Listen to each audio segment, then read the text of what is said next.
acúmulo de função e desvio de função. Qual a diferença? No acúmulo de função, o trabalhador ele exerce, além da sua função, outra função pelo qual ele não foi contratado. Um exemplo, ele foi contratado como vendedor. Aí, além de vendedor, ele começa a exercer a função de caixa. Aí configura o quê? Um acúmulo de função. E esse acúmulo de função, ele não deve, para ele considerar acúmulo, não deve ser exercido de forma esporádica. Por exemplo, hoje faltou o caixa, o vendedor vai, para ajudar, ele vai ficar no caixa somente no dia de hoje. Nos outros dias ele não ficou. Aí não configura como acúmulo de função. Aí para configurar acúmulo de função, deve ocorrer o quê? De forma recorrente, todos os dias. Aí considera acúmulo de função. E já o desvio de função ocorre quando? Quando o trabalhador começa a exercer uma função diferente da qual ele foi contratado. Coloco aqui novamente o exemplo do vendedor, que começa a exercer o que? A função de gerente. Aí ocorre o que? O desvio de função. Para ocorrer o desvio de função, ele deve ocorrer o quê? Sem a concordância do empregado. Ele simplesmente chega para trabalhar como vendedor e dele acaba sendo exigida a função de gerente. E quais os direitos trabalhistas de quem sofre o acúmulo de função ou desvio de função? Para quem sofre o acúmulo de função, o trabalhador tem direito ao quê? A receber o aumento na sua remuneração. Por quê? Porque ele está exercendo duas funções. E já no desvio de função, o trabalhador ele tem direito ao quê? Ele tem direito a receber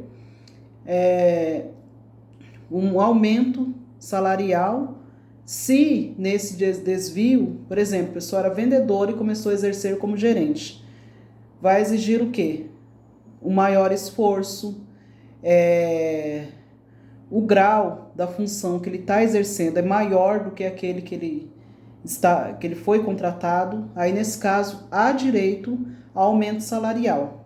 E também o trabalhador, tanto no acúmulo quanto no desvio, ele tem direito a pedir a rescisão indireta. Ou seja, ele pode pedir as contas e depois ingressa com a reclamação trabalhista requerendo o quê? A rescisão indireta.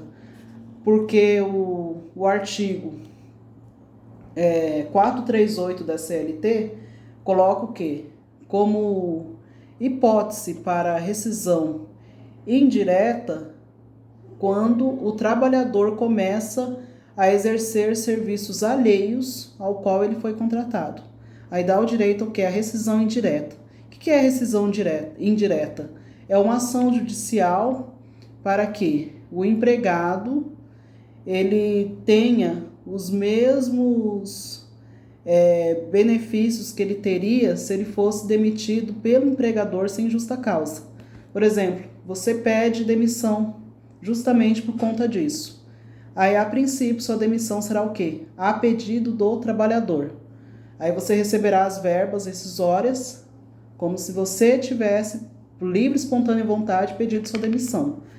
Porém, a rescisão indireta é o quê? Na ação judicial você fala, não, realmente eu pedi a demissão, mas foi por culpa do empregador, porque ele desviou minha função, acumulou minha função, sem qualquer direito a receber a diferença ou aumento. Aí acarreta o quê? Rescisão indireta. Aí você vai receber como se você tivesse sido demitido sem justa causa. Aí você receberá aquelas outras verbas. Espero ter ajudado e qualquer dúvida, entre em contato no WhatsApp 67992602828 ou pelo Instagram, cujo link está abaixo desse vídeo.